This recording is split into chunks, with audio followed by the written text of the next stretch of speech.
Hi friends, మీరు చూస్తున్నారు pharma guide. నేను మీ రాధాకృష్ణ. ఈ రోజు వీడియోలో ఆపరేషన్ గరుడాల భాగంగా 3 రకాల డిపార్ట్మెంట్లు మెడికల్ షాపులలో సోదాలు చేయడం జరుగుతుంది. ఈ రైడ్ లో భాగంగా వాళ్ళు ఏమేం క్వశ్చన్స్ అడుగుతున్నారు, ముఖ్యంగా రీటైల్ మెడికల్ షాపుల్లో ఉన్నటువంటి చెక్ లిస్ట్ ఏంటి, అంటే అసలు ఏం ఉండాలి, ఏం ఉండకూడదు, వాళ్ళు ఏం అడుగుతారు, మనం ఏం ఆన్సర్ చేయాలి అన్న విషయాన్ని ఈ వీడియోలో మనం క్లియర్ గా చర్చించుకుందాం. అంతేకాకుండా ఈ వీడియోను ఎండ్ వరకు చూడండి, లైక్ చేయడం మాత్రం మర్చిపోద్దు. ముఖ్యంగా మెడికల్ షాప్ ఉన్న ప్రతి ఒక్కరికి ఈ వీడియోని షేర్ చేయడం మాత్రం మర్చిపోద్దు, ఎందుకంటే ప్రతి ఒక్కరికి ఈ వీడియో అత్యవసరం అని చెప్పొచ్చు, ఎమర్జెన్సీ కిందనే చెప్పుకోవచ్చు.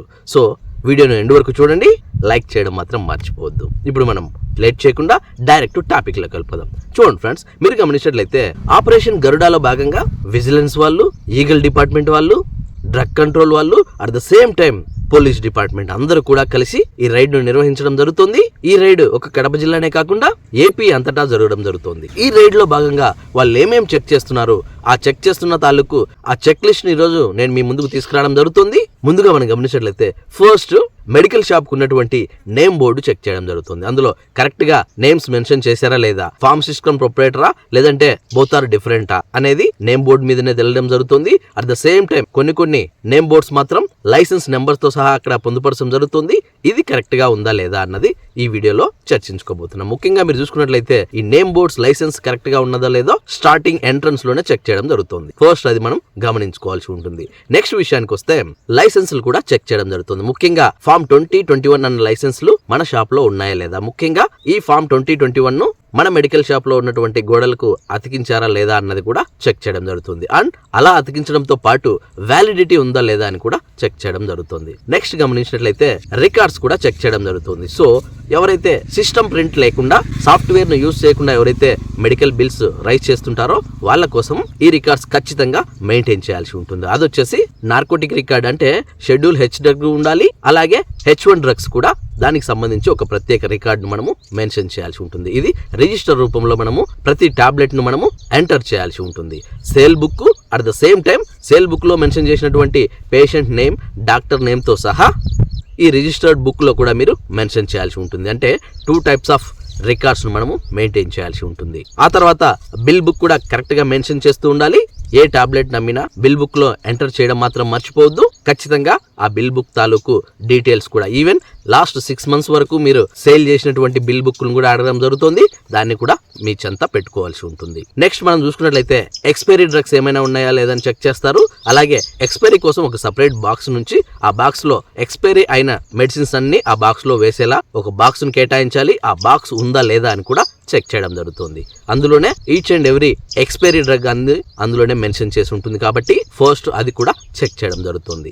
నెక్స్ట్ మనం గమనించినట్లయితే పర్చేస్ బిల్స్ కూడా చెక్ చేస్తారనమాట. అంటే మనం ఎక్కడెక్కడి నుంచి పర్చేస్ చేస్తున్నామా, అంటే లోకల్ పర్చేస్ చేస్తున్నామా లేదంటే బయట నుంచి పర్చేస్ చేస్తున్నామా అన్నదాన్ని ప్రూఫ్ గా చూసుకొని దాన్ని కూడా చెక్ చేయడం జరుగుతుంది. అదెలా అంటే మెడికల్ షాప్ లో ఎనీ ఒక ఐటమ్ ని, అంటే ఫిజికల్ గా ఒక ఐటమ్ ని తీసుకుని దీనికి సంబంధించిన పర్చేస్ బిల్ చూపించు అని అడుగుతారు. అదొక పద్ధతి అయితే. అండ్ ఇంకొకటి పర్చేస్ బిల్ తీసుకుని దాంట్లో ఆ లిస్ట్ లో ఉన్నటువంటి మెడిసిన్స్ లో ఒక మెడిసిన్ సెలెక్ట్ చేసుకుని ఈ టాబ్లెట్ ఎక్కడుందో తీసుకురమ్మని అడుగుతారనమాట. ఈ విధంగా ఈ పర్చేస్ బిల్స్ ను చెక్ చేయడం కూడా జరుగుతుందని చెప్పొచ్చు. నెక్స్ట్ చూసుకున్నట్లయితే స్టాక్ చెక్ కూడా చేయడం జరుగుతుంది. అంటే ఫిజికల్ గా ఉన్నటువంటి స్టాక్, ఇది మాక్సిమం ఎవరైతే సాఫ్ట్వేర్ పెట్టి ప్రింట్అవుట్ బిల్స్ ఎవరైతే ఇస్తుంటారో వాళ్ళకి ఎక్కువగా యూజ్ అవుతుందని చెప్పొచ్చు. ఈ స్టాక్ చెకింగ్ లో భాగంగా ఫిజికల్ గా ఎంత స్టాక్ ఉంది, అలాగే సిస్టమ్ లో స్టాక్ ఎంత ఉన్నది అని కూడా చెక్ చేయడం జరుగుతుంది. సో దీన్ని బట్టి మనం పర్ఫెక్ట్ గా బిల్స్ వేస్తున్నామా లేదా అని కూడా డిసైడ్ చేయొచ్చు అనమాట. సో అందులో భాగంగానే దీన్ని కూడా చెక్ చేయడం జరుగుతుంది.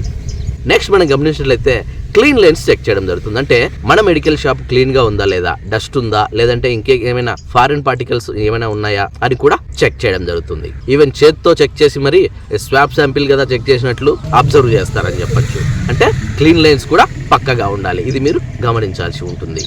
ఆ తర్వాత మనం గమనించినట్లయితే ఫ్రిడ్జ్ కూడా కండిషన్ లో ఉందా, అంటే రిఫ్రిజిరేటర్ కూడా కండిషన్ లో ఉందా లేదా, కూలింగ్ ఎంత మటుకు అవుతోంది అన్నది కూడా వీళ్ళు చెక్ చేయడం జరుగుతుంది. అలాగే ఫ్రిడ్జ్ లో మనము ఏమేమి ఐటమ్స్ మెయింటైన్ చేస్తున్నాము, అది ఏ విధంగా మెయింటైన్ చేస్తున్నాము అన్నది కూడా వాళ్ళు చెక్ చేయడం జరుగుతుంది. ఇది కూడా మీరు గమనించుకోవాల్సి ఉంటుంది. ఆ తర్వాత మనం గమనించినట్లయితే ఫిజిషియన్ శాంపిల్స్ దాదాపు ఇవి ఉండకపోవచ్చు, బట్ ఉంటే మాత్రం ఖచ్చితంగా ఇది క్రైమ్ కింద చెప్పుకోవచ్చు. సో ఫిజిషియన్ శాంపిల్స్ ఏమైనా ఉంటే డాక్టర్స్ వద్దే ఉంటాయి, కానీ ఈ రీటైల్ మెడికల్ షాప్లో ఉండకూడదు. సో అవి ఏమైనా ఉన్నాయా లేదా అని కూడా వాళ్ళు చెక్ చేయడం జరుగుతుంది. సో ఈ విధంగా రకరకాల చెకింగ్ అనేది జరుగుతూ ఉంటుంది. ముఖ్యంగా దీని ఉద్దేశమే గంజాయి ఏమన్నా ఉందా అని చెక్ చేయడం కాబట్టి ప్రత్యేకంగా చెప్పాల్సిన అవసరం లేదు.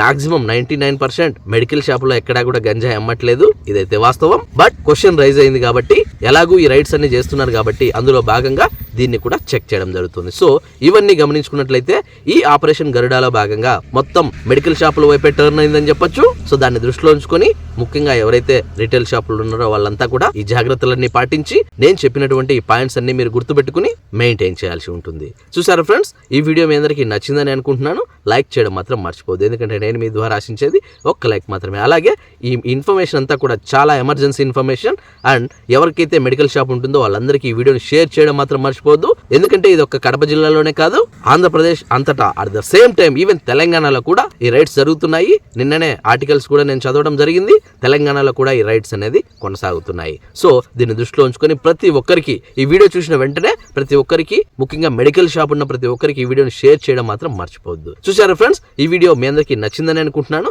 లైక్ చేయడం మాత్రం మర్చిపోవద్దు. మీరు లైక్ చేస్తేనే ఇలాంటి మరెన్నో వీడియోలు మీ ముందుకు తీసుకురాగలను. అంతేకాకుండా మీకు ఇంకా ఏమైనా డౌట్స్ ఉన్నా, క్వారీస్ ఉన్నా డైరెక్ట్ గా కమెంట్ బాక్స్ లో టైప్ చేయండి, వెంటనే నేను మీకు రిప్లై ఇస్తాను. అండ్ ఫస్ట్ టైం మన ఛానల్ చూసినట్లయితే సబ్స్క్రైబ్ చేయండి. సబ్స్క్రైబ్ చేయగానే పని అయిపోలేదు గైస్, పక్కనే ఉన్న బెల్ ఐకాన్ మీరు ప్రెస్ చేయడం ద్వారా నేను వీడియో పెట్టిన వెంటనే మీకు నోటిఫికేషన్స్ ద్వారా అలర్ట్స్ వస్తాయి. అలాగే ఫార్మా ఇండస్ట్రీస్ గురించి, పీసీఐ గురించి మీకు ఇంకా ఏమైనా డౌట్స్ ఉంటే డైరెక్ట్ మీరు నాకే కాల్ చేయొచ్చు.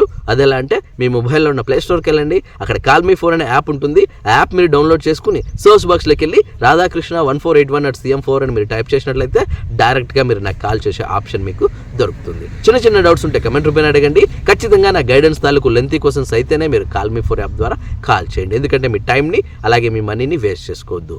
ఇంట్రెస్ట్ ఉన్న వాళ్ళు ట్రై చేయండి. చూసారా ఫ్రెండ్స్, మళ్ళీ నెక్స్ట్ వీడియోలో మరొక ఇంట్రెస్టింగ్ టాపిక్తో మళ్ళీ మీ ముందుకు వస్తాను. అంతవరకు సెలవు. Thank you for watching. జై హింద్.